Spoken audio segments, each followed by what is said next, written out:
America থেকে নিজের বাড়িতে ঘুরতে এসে খুন হয় একটি মেয়ে। নিজের বাড়িতে গোয়ালঘরে বেহালে পড়েছিল তার মৃতদেহ।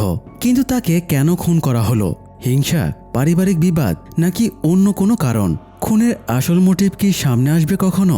জানতে হলে আসুন শুনে আসি টান উত্তেজনাপূর্ণ crime thriller series Kohora season 2 এর এক্সপ্লেনেশন। ভারতের রাজস্থানের ছোট একটা গ্রাম ডালের পোড়া। ভোরে ওঠে প্রার্থনা শেষ করে নিজের রুমে যাচ্ছিল এক বৃদ্ধা মহিলা। এ সময় সে নোটিশ করে গোয়ালঘরের মহিষগুলো ছটফট করছে। সে ব্যাপারটা দেখার জন্য এগিয়ে গিয়ে দেখে গোয়ালঘরে তার মেয়ে প্রীত বাজওয়ারের লাশ পড়ে আছে। একটা তরবারি তার পেটের ভেতরে এফোর হয়ে আছে। এই শকিং দৃশ্যের পরে অবশ্যই পুলিশকে খবর দেওয়া হবে, এটাই স্বাভাবিক। তাই সকাল হতেই পুলিশ উপস্থিত হয়। প্রথমে অ্যাসিস্ট্যান্ট সাব ইন্সপেক্টর অমরপাল গারন্দি এবং কনস্টেবল আউজলা লাশটা পর্যবেক্ষণ করে। এরপরে খবর পেয়ে এসআই ধানোয়ান ক্রাইম সিনে আসে। যদিও ফরেন্সিক টিম এখনও না আসায় এবং গোয়ালঘরের মহিষের মলমূত্রের কারণে এভিডেন্স নষ্ট হওয়ায় ধানোয়ান বিরক্ত হয়। সে লাশের ডিটেলস জানতে চাইলে গারন্দি জানায় প্রীত আমেরিকায় থাকত। দেশের বাড়িতে সে ঘুরতে এসেছিল। খুনের সময়ে আশেপাশের মানুষেরাও কোনো আওয়াজ শোনেনি, এমনকি বাড়ির লোকেরাও ঘুমেছিল বলে কেউ কিছু জানে না। গারন্দি আর ধানোয়ান কথা বলছিল। এ সময় ধানোয়ান্তের গা গুলিয়ে ওঠে এবং সে বমি করে। এরই মধ্যে সেখানে কাঁদতে কাঁদতে প্রীতের ভাই বালজিন্দর এবং তার স্ত্রী চলে আসে। বালজিন্দর গতকাল এখানে ছিল না, সে তার স্ত্রীর সাথে শ্বশুর বাড়িতে বেড়াতে গিয়েছিল। ধানোয়াত বালজিন্দরের কাছে জানতে চায় এই বাড়িতে কে কে থাকে। বালজিন্দর কান্নির নাম বলে। কান্নি প্রায় 7-8 বছর ধরে বাড়ির দেখাশোনার দায়িত্বে আছে। তবে কান্নিও রাতে বাড়িতে ছিল না। সে গতকাল থেকে ভাতিজির বিয়ের জন্য ছুটিতে আছে। ধানোয়াত কান্নিকে ডেকে আনার নির্দেশ দেয়। এরই মধ্যে একজন কনস্টেবল ধানোয়াতকে ওপরের ঘরে ডাক দিলে ধানোয়াত গারন্দিকে নিয়ে ওপরে যায়। ধানোয়াত প্রীতের রুমে ঢোকার সময় খেয়াল করে রুমের ভেতরে ঢোকার ফুটপ্রিন্ট আছে, তবে বাইরে বের হবার ফুটপ্রিন্ট নেই। তারা রুমে প্রীতের সাথে এক লোকের ফটো পায় এবং দুটো বাচ্চার সাথেও প্রীতের একটা ফটো খুঁজে পায়। বালজিন্দরের বউকে জিজ্ঞেস করে তারা জানতে পারে প্রীত তার হাজবেন্ড স্যাম এবং বাচ্চাদের সাথে আমেরিকায় থাকত। তবে তাদের সাংসারিক ঝামেলার কারণে প্রীত গত 6-7 মাস আগে দেশে চলে আসে। তখন থেকে প্রীত এই বাড়িতে নিজের মতো করে বসবাস করছিল। তারা কথাবার্তা বলছিল। এই সময় খেয়াল করে রাস্তায় এক লোক বালজিন্দরের সাথে ঝামেলা করছে। লোকটা বালজিন্দরের কাছে বেশ ভালো পরিমাণেই টাকা পয়সা পায়। টাকার জন্যই মূলত লোকটা এসেছিল। তবে পুলিশের ঝামেলা এড়িয়ে বালজিন্দর তাকে ভুজুং বাজুং বুঝিয়ে কাটিয়ে দেয়। তো ওপরে ইনকোয়ারি শেষ করে ধানোয়াত এবং গারন্দি বাড়ির পেছনের দিকে এসে দেখতে পায় পেছনের দেয়াল টোপকে কেউ ভেতরে এসেছিল। এই দেয়ালের ওপরে কাচের টুকরো দেওয়া ছিল, সেই কাচে রক্ত লেগে আছে। অর্থাৎ যে দেয়াল টোপকে এসেছে সে হয়তো আহতও হয়েছে। এই সময় আবার কনস্টেবল আউজলা মোবাইল এনে রিলস দেখিয়ে বলে সে প্রীতকে আগেও দেখেছে। রিলসে প্রীতকে একজনের সাথে নাচতে দেখা যাচ্ছিল। তো পরের দিন গারন্দি প্রীতের সাথে ড্যান্সারকে খুঁজতে বের হয় আর ধানোয়াত প্রীতের বান্ধবী চারুর সাথে দেখা করতে যায়। চারু আর প্রীত বেশ ক্লোজ ছিল, তাই ধানোয়াত ভেবেছিল হয়তো তার কাছে কিছু জানা যাবে। কিন্তু চারুর স্বামীর এগোমির জন্য তারা কথা বলার সুযোগ পায় না। তবে ধানোয়াত হাল না ছেড়ে পরের দিন বাইরে চারুর সাথে আবারও দেখা করে। সে চারুর কাছে জানতে পারে প্রীতের স্বামী স্যামের আরেকজনের সাথে অ্যাফেয়ার ছিল। তাই প্রীত তার বিরুদ্ধে ডিভোর্স কেস ফাইল করে এবং বাচ্চাদের কাস্টাডি দাবি করে। তবে দুর্ভাগ্যবশত প্রীত বাচ্চাদের কাস্টাডি না পেয়ে হতাশ হয়ে দেশে ফিরে আসে। তবে স্যাম নিয়মিত প্রীতকে ফোন করে থ্রেট দিত যাতে সে কেস তুলে নেয়। এসব ব্যাপার নিয়ে প্রীত খুব ডিপ্রেশনে ছিল। তাই চারু প্রীতকে ড্যান্সিং ক্লাস আবারও রিস্টার্ট করতে বলে। এরপরে প্রীত ডান্স টিচার জনি মালাংয়ের সাথে রিলেশনে জড়িয়ে পড়ে। যদিও জনি মোটেও ভদ্রলোক ছিল না, তার এখনও এক্স গার্লফ্রেন্ড বাণীগুলাতির সাথে যোগাযোগ আছে। চারু প্রীতকে অনেকবার সাবধান করেছে, তবে প্রীত জনির প্রেমে ডুবেছিল, তাই আর কারো কথাই শুনত না। তো ধানোয়াত চারুকে নিজের ফোন নম্বর দিয়ে বলে নতুন কিছু জানতে পারলে চারু যেন ধানোয়াতকে জানায়। এদিকে গারন্দি জনির বাবা পিটারকে ধরে তার মাধ্যমে ডান্সার জনির বাড়িতে পৌঁছায়। সেখানে সার্চ করে জনির রুম থেকে একজোড়া বুট উদ্ধার করে, যেটা থেকে বেশ দুর্গন্ধ আসছিল।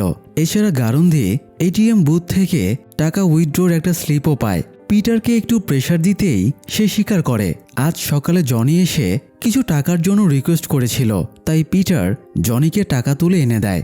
অন্যদিকে একই সময়ে এসআই ধানোয়ান্ত প্রীতের বাড়ির কেয়ারটেকার কান্নিকে জিজ্ঞাসাবাদ করছিল।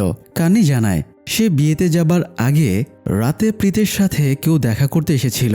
ধানোয়ান্ত ডান্সার জনির ফটো দেখালে কান্নি বলে এই লোকটাই সেদিন রাতে দেখা করতে এসেছিল। সেদিন রাতে প্রীত আর জনির মাঝে বেশ ঝগড়াও হয়েছিল, এমনকি প্রীত জনিকে একটা থাপ্পড়ও মেরেছিল।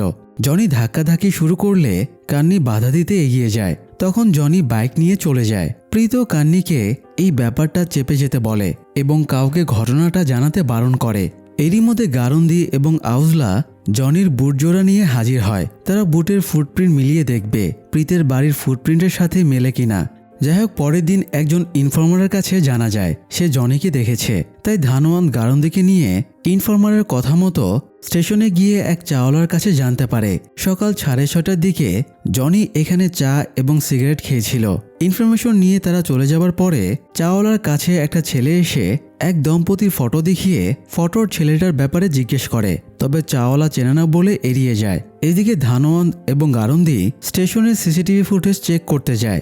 একই সময় ধানোয়ান্তের কাছে প্রীতের কল ডিটেলস এবং রেকর্ডসও চলে এসেছিল। প্রীত ফুটেজ দেখার পাশাপাশি একটা কল রেকর্ডও শুনছিল। এটা প্রীত আর জনির মাঝে ঝামেলার একটা রেকর্ড। কিছু একটা জের ধরে প্রীত জনিকে পুলিশে ধরিয়ে দেবার হুমকি দিচ্ছিল। আবার সিসিটিভি ফুটেজে তারা দেখতে পায় স্টেশনে জনিকে তার এক চেলা রাখতে এসেছিল। গারন্দি দ্রুত সেই চেলাকে ধরতে যায়, তবে সে একটা অটোতে উঠে পালিয়ে যায়। গারন্দি তাড়া করে তাকে ধরে ফেলে এবং জানতে পারে জনি খুনের পরে হিমাচলের একটা বাসে উঠেছিল। গারন্দি কথাটা ধানোয়ান্তকে ফোনে জানিয়ে দেয়। ধানোয়ান্তের কাছে এ সময়ে চারুরও ফোন এসেছিল। চারু জানায় তার কাছে প্রীতের কিছু মেসেজ রয়েছে। এই মেসেজগুলো মূলত প্রীতের স্বামী স্যামের। প্রীত স্যামের এই মেসেজগুলো অনেক আগে চারুর কাছে ফরওয়ার্ড করেছিল। চারু সেই মেসেজগুলো ধানোয়ান্তের কাছেও ফরওয়ার্ড করে। ধানোয়ান্ত একটা ভয়েস মেসেজ প্লে করে শোনে। স্যাম মেসেজে প্রীতকে থ্রেট দিয়েছে সে যেন স্যামের টাকা ফিরিয়ে দেয়। ধানোয়ান্ত বেশ কয়েকবার মেসেজটা রিপিট করে শোনে। স্যাম আর প্রীতের মাঝে ঝামেলা শুরু হয়েছিল সন্দেহ থেকে। স্যাম সবসময় মোবাইল নিয়ে ব্যস্ত থাকত। এতে প্রীতের সন্দেহ হয় স্যাম পরকীয়ায় জড়িত। তার উপর আবার স্যাম মোবাইলের পাসওয়ার্ড চেঞ্জ করায় প্রীতের সন্দেহ আরও বেড়ে যায়। ফলে দুজনের মাঝে ঝগড়া শুরু হয় এবং হাতাহাতিতে রূপ নেয়। এরপরেই মূলত প্রীত রাগ করে স্বামী সন্তানদের ফেলে ইন্ডিয়ায় চলে আসে। তো পরের দিন ধানোয়ান্ত গারন্দিকে নিয়ে স্যামের সাথে দেখা করতে যায়। স্যাম এ সময় ইন্ডিয়াতেই ছিল, মানে সে প্রীতের শেষকৃত্যে অংশ নেবার জন্য ইন্ডিয়াতে এসেছিল আর কি। তো ধানোয়ান্ত জানতে চায় স্যাম একা দুজন বাচ্চাকে সামলাচ্ছে কিভাবে। স্যাম জানায় তাদের একজন আয়া লাভলিন ওদেরকে সামলায়। প্রীতি লাভলিনকে ইন্ডিয়া থেকে আমেরিকায় বাচ্চাদের দেখাশোনার জন্য নিয়ে গিয়েছিল। এরপরে তার ফোনে প্রীতকে থ্রেট দেবার ব্যাপারে জানতে চাইলে স্যাম বলে তার এবং প্রীতের একটা জয়েন্ট বিজনেস অ্যাকাউন্ট ছিল। প্রীত সে অ্যাকাউন্ট থেকে স্যামকে না জানিয়েই $6 লাখ নিজের পার্সোনাল অ্যাকাউন্টে ট্রান্সফার করে নিয়েছিল। ফলে স্যামের ব্যবসাতে প্রচণ্ড ধস নামে। স্যাম টাকা ব্যাক চাইলে প্রীত শর্ত দেয় বাচ্চাদের কাস্টাডি তাকে দিয়ে দিলে তবেই সে স্যামকে টাকা ফিরিয়ে দেবে। এই ব্যাপারটা নিয়েই মূলত স্যাম প্রীতকে থ্রেট দিয়েছিল। তাছাড়া স্যাম জানায় সে প্রীতকে মারেনি, আবার ওই সময়ে সে ইন্ডিয়াতে ছিলও না। উল্টো স্যাম প্রীতের ভাই বালজিন্দরের ওপরে দোষ চাপিয়ে দিয়ে বলে প্রীত বাড়িতে গিয়ে আছে, এটা বালজিন্দরের পছন্দ ছিল না। এই নিয়ে তাদের ভেতরে পারিবারিক ঝামেলাও হতো, কারণ বালজিন্দর সম্পত্তির কোনো অংশ হাতছাড়া করতে চাইতো না। তো এবার স্যাম জনির পাশাপাশি বালজিন্দরও সাসপেক্ট লিস্টে চলে আসে। ধানোয়ান্ত গারন্দিকে বালজিন্দরের ব্যাপারে খোঁজ খবর নিতে বলে। এদিকে অরুণ মানে গতদিন স্টেশনে যে ছেলেটা ফটো দেখিয়ে একটা লোককে খুঁজছিল সেই ছেলেটা থানায় যায় এবং একটা মিসিং কমপ্লেইন লেখাতে চায়। তার কাছে 20 বছরের পুরনো একটা চিঠি ছিল যেটা স্টেশনের পোস্ট অফিস থেকে পাঠানো হয়েছিল, আর সেই বিয়ের ফটোটা ছিল সেটাও 23 বছর আগের।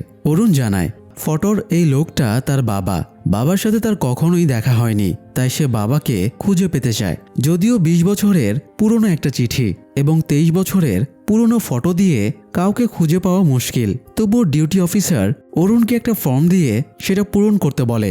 অন্যদিকে গারন্দি কনস্টেবল আউজলাকে নিয়ে জনির এক্স গার্লফ্রেন্ড বানি গুলাতির সাথে দেখা করতে যায়। বানি খুবই চালাক মেয়ে ছিল।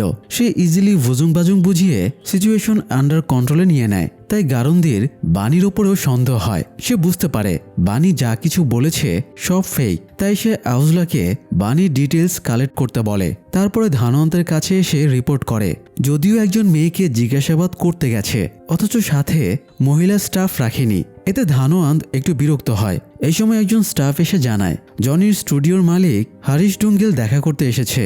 হারিশ জানায় সে স্টুডিওটা বিক্রি করতে চায়, কিন্তু সমস্যা হলো স্টুডিও বিক্রির জন্য সে জনির কাছ থেকেও 10 লাখ টাকা অ্যাডভান্স নিয়ে রেখেছে। কথাটা শুনে ধানওয়ান্ত আর গারন্দি দুজনেই বেশ অবাক হয়, কারণ জনির কাছে ফুটো করিও নেই। সেখানে 10 লাখ টাকা সে কোথায় পেল? ধানওয়ান্ত এবং গারন্দি ধারণা করে প্রীত স্যামের অ্যাকাউন্ট থেকে যে টাকা নিজের অ্যাকাউন্টে ট্রান্সফার করেছিল সেই টাকা থেকেই হয়তো 10 লাখ টাকা জনিকে দিয়েছিল। পরে হয়তো এই টাকা ফেরত পাওয়া নিয়ে জনি এবং প্রীতের মাঝে ঝামেলা হয়। সেই জের ধরেই জনি প্রীতকে মেরে পালিয়ে যায়। এর মধ্যে বাণীর কল ডিটেলস চলে আসে। কল ডিটেলসে এমন একটা নম্বর ছিল যেটা হিমাচলে কানেক্ট আছে, আবার জনিও তো হিমাচলেই পালিয়ে গেছে। তাই তারা সেই নম্বরের লোকেশন ট্র্যাক করার পরে ধানওয়ান্ত আজ রাতেই গারন্দি এবং আউজলাকে হিমাচলে গিয়ে জনিকে ধরার নির্দেশ দেয়। রাতের বাসেই দুজনে বেরিয়ে পড়ে। যাবার পথে আউজলা গারন্দিকে ধানওয়ান্তের অতীত লাইফের কিছু কথা জানায়। ধানওয়ান্তকে একটা কেসে ঠিকঠাক ডকুমেন্টস সাবমিট না করার অপরাধে 1 বছরের জন্য সাসপেন্ড করা হয়েছিল। এছাড়া ধানওয়ান্তের একটা ছেলে ছিল, সেও মারা গেছে। সব মিলিয়ে ধানওয়ান্তকে যতটা স্বাভাবিক দেখা যায় সে মোটেও ততটা স্বাভাবিক না। যাই হোক, এদিকে স্যামের বাচ্চাদের আয়া লাভলিন কিছুদিনের জন্য নিজের বাড়িতে যেতে চায়, তাই স্যাম তাকে রাখতে যাচ্ছিল। তবে স্যাম অনেক আপসেটও হয়েছিল, তাই লাভলিন তাকে সিম্প্যাথি দেখাতে গেলে দুজনে বেশ ক্লোজ হয়ে যায়। আর ঠিক ওই সময়ই কেউ গাড়ির ভেতরে লাইট মেরে তাদের ফটো তুলে নেয়। এরপরে তাদের থানায় ধরে আনে।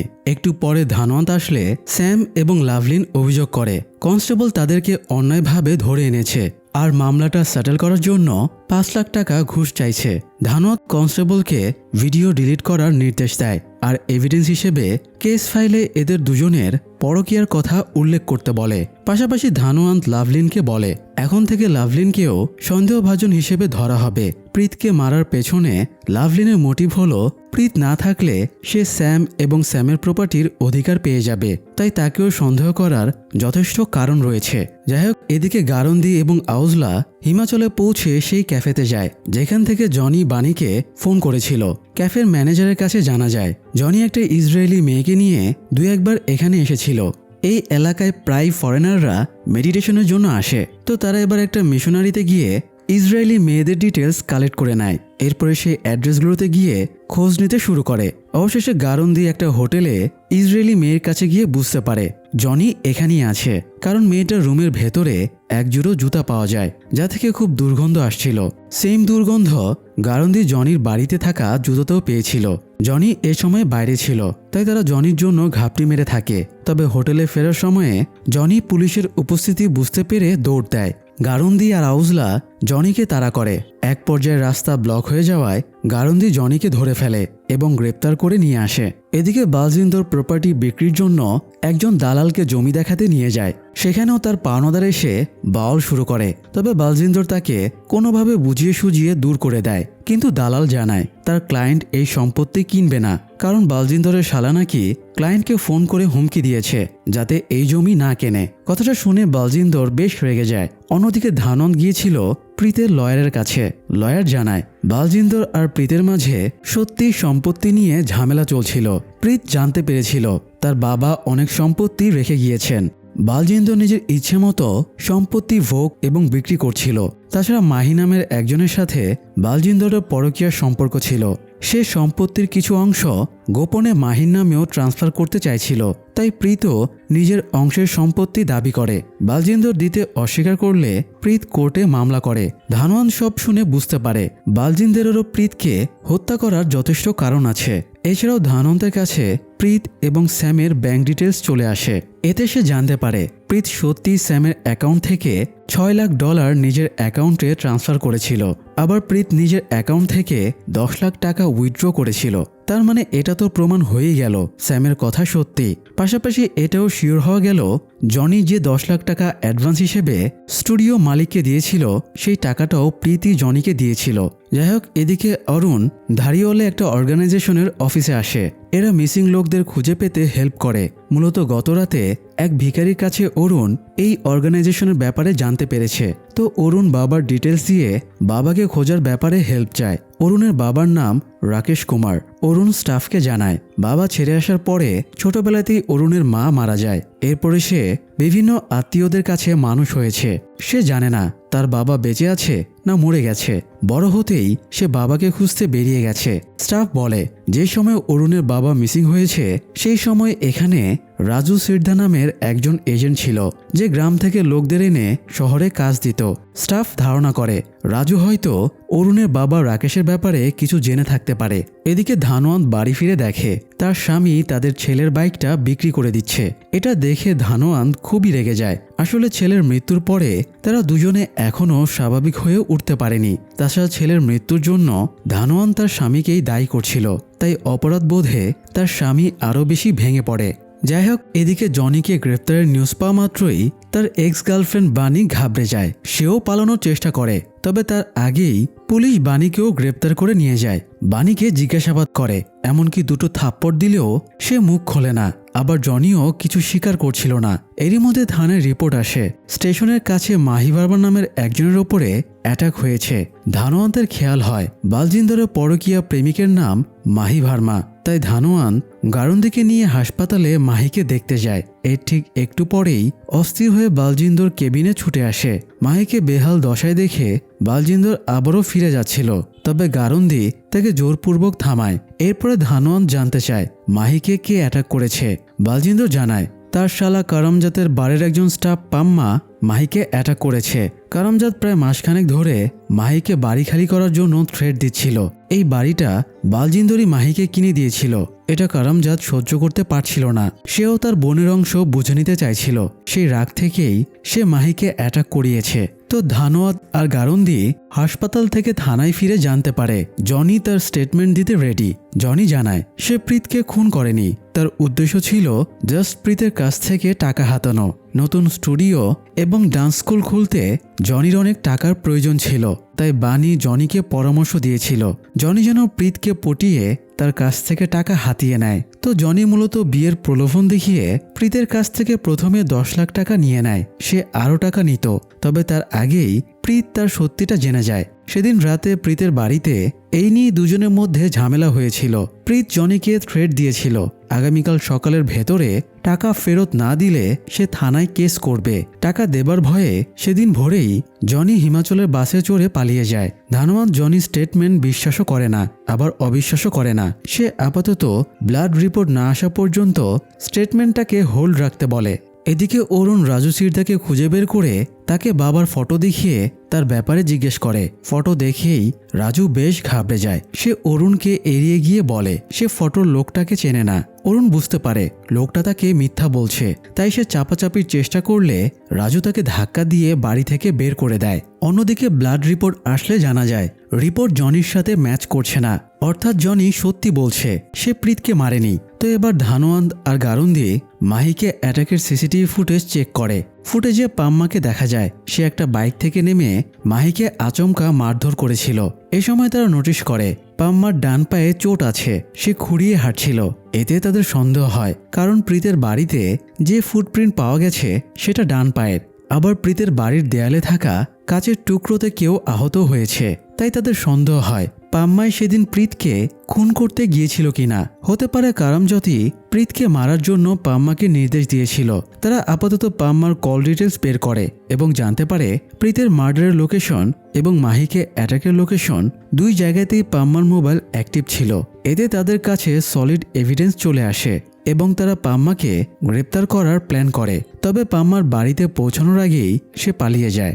এদিকে আবার আরেক ঝামেলা হয়ে যায়। বালজিন্দরের একটা পোল্ট্রি ফার্মে শর্ট সার্কিট থেকে আগুন লেগে যায়। এ সময় ওয়াচম্যান মাল্লিও সেখানে ছিল না। সে তার বন্ধুর সাথে ড্রিঙ্ক করতে গিয়েছিল।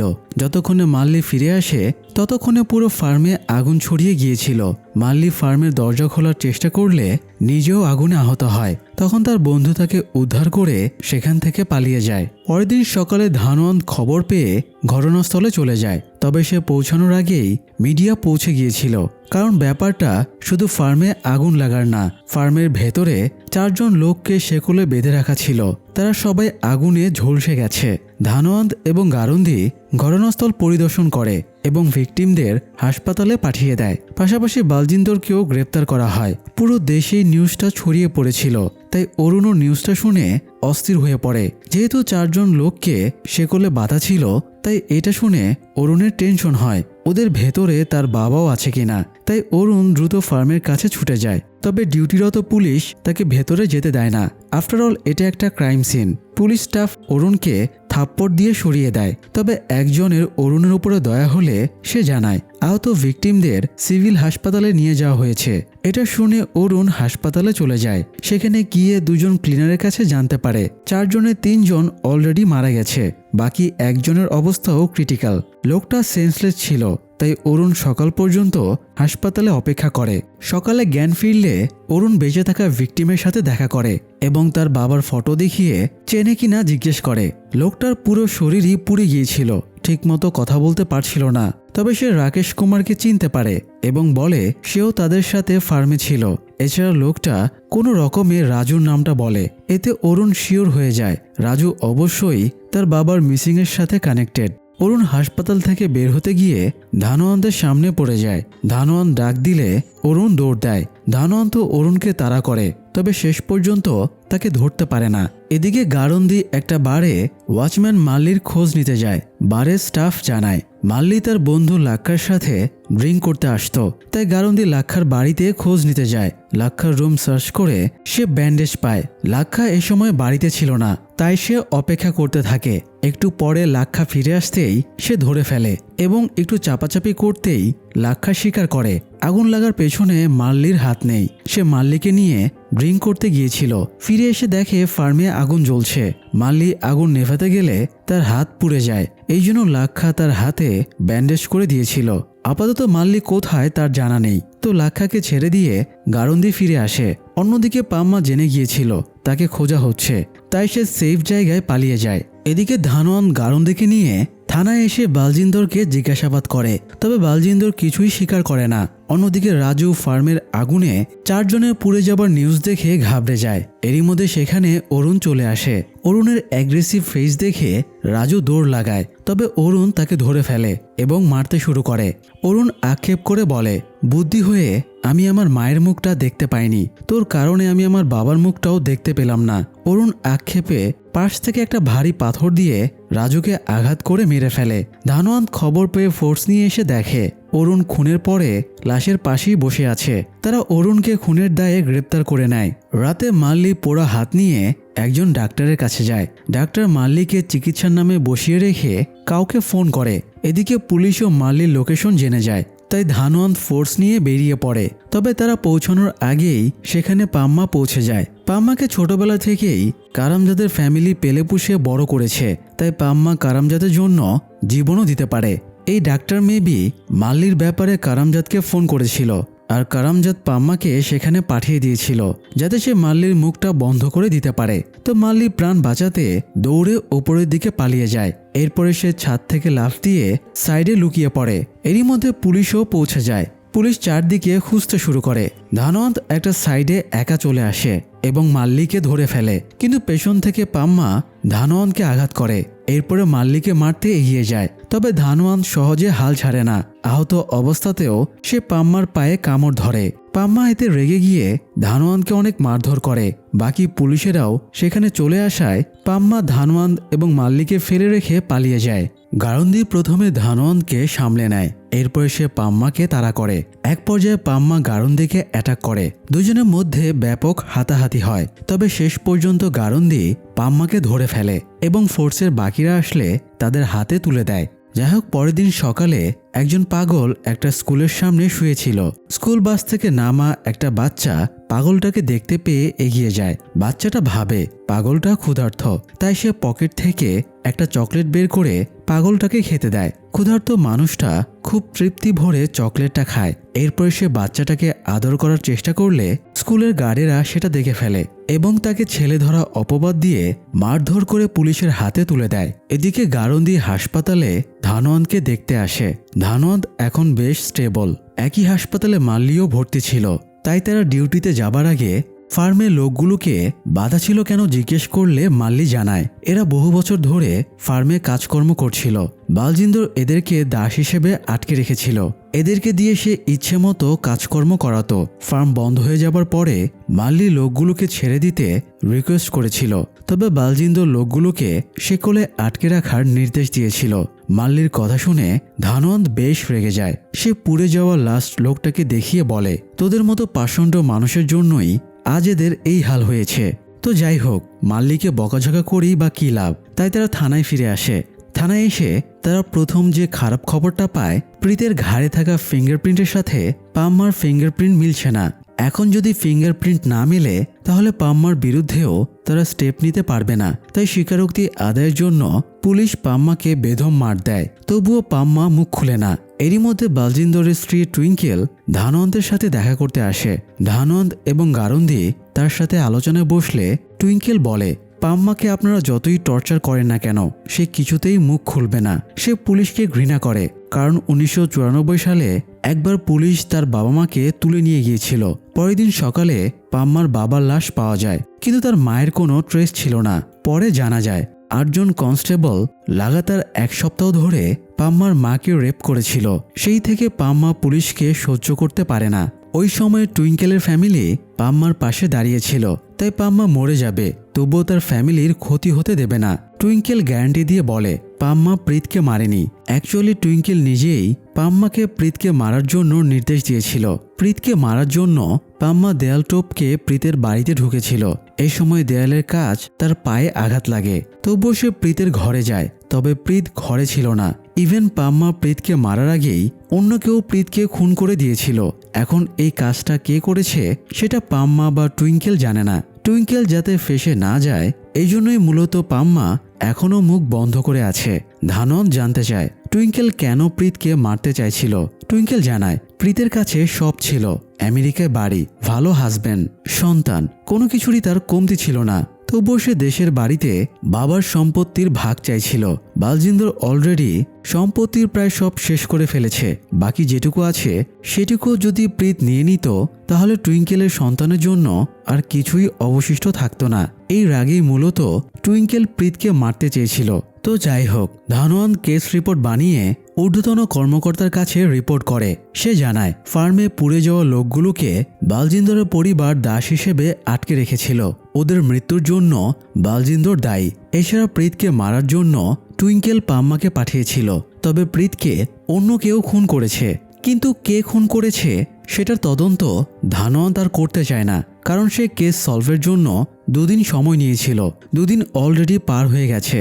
তাই সে রিকোয়েস্ট করে কেসটা যেন অন্য কাউকে দেওয়া হয়। বেরিয়ে আসার আগে ধানোয়ান অরুণের রাজুকে খুনের ব্যাপারটা উল্লেখ করে বলে অরুণের মিসআন্ডারস্ট্যান্ডিং হয়েছিল। সে ভেবেছিল ফার্মে পুড়ে যাওয়া লোকদের ভেতরে তার বাবাও আছে, তাই এই রাগে সে রাজুকে খুন করে ফেলেছিল। কারণ 20 বছর আগে রাজুই অরুণের বাবা রাকেশ কুমারকে বালজিন্দরের বাবার কাছে বিক্রি করেছিল।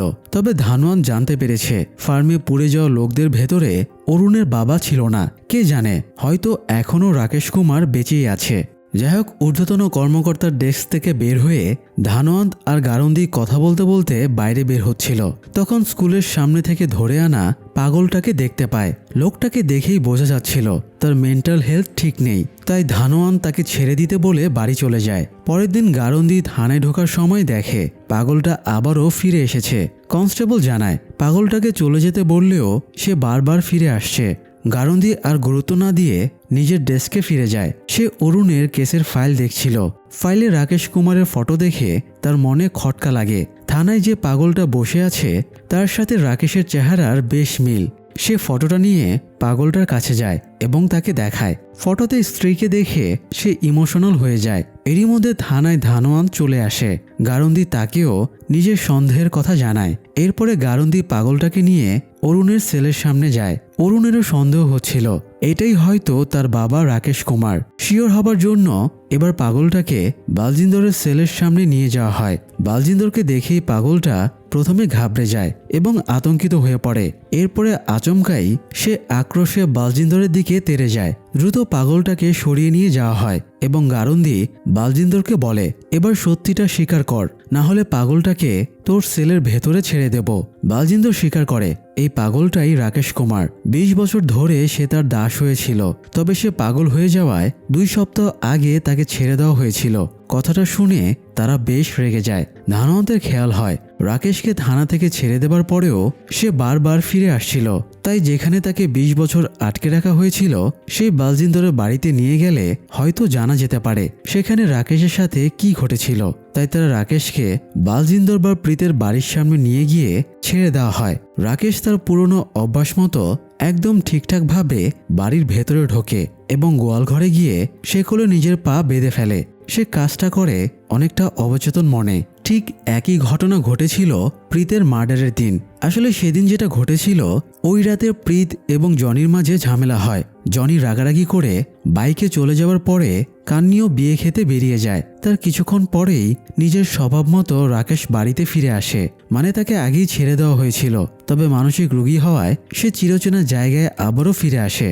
প্রীত রাকেশকে নোটিস করে তার কাছে গিয়ে শেকল খুলে দিয়ে তাকে চলে যেতে বলে। তাকে বোঝায় তুমি মুক্ত, তাই তুমি চলে যাও। তবে রাকেশ যেহেতু মানসিকভাবে অসুস্থ, তাই সে কিছু না বুঝেই আচমকা প্রীতের ওপরে অ্যাটাক করে দেয়। সে প্রথমে প্রীতের গলা চেপে ধরে, এরপরে তাকে ধাক্কা দেয়। এতে প্রীত একটা খাড়া তরবারির ওপরে পড়ে পেটের ভেতরে এফোর হয়ে যায়। রাকেশের তখনও নিজের ওপরে সেন্স ছিল না, তাই সে কিছু না বুঝে আবারও বাড়ি থেকে বেরিয়ে যায়। তো এভাবেই মূলত প্রীতের খুনের ঘটনাটা ঘটেছিল।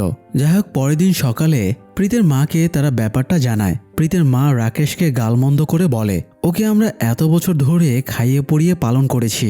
প্রীত ওর ভাইদের হাতে পায়ে ধরে কত রিকোয়েস্ট করেছিল যাকে ওকে ছেড়ে দেওয়া হয়, অথচ ও প্রীতকেই হত্যা করলো।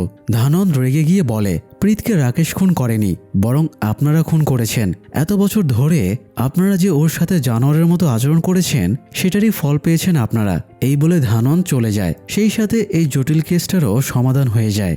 তো যাই হোক দর্শক, মনে রাখতে হবে কর্ম একদিন ঠিকই তার ফল নিয়ে হাজির হয়। সিরিজটা জটিল কেসের মারপ্যাচের মাঝেও আমাদের অনেক শিক্ষা দিয়ে যায়। আশা করি আমরা মানুষের সাথে সদাচরণ করব, সবাই সবার বিপদে পাশে থাকব এবং সুন্দর সহাবস্থান নিশ্চিত করব। আজ এ পর্যন্তই। শীঘ্রই দেখা হবে নতুন আয়োজনে। সবাই ভালো থাকুন। ধন্যবাদ।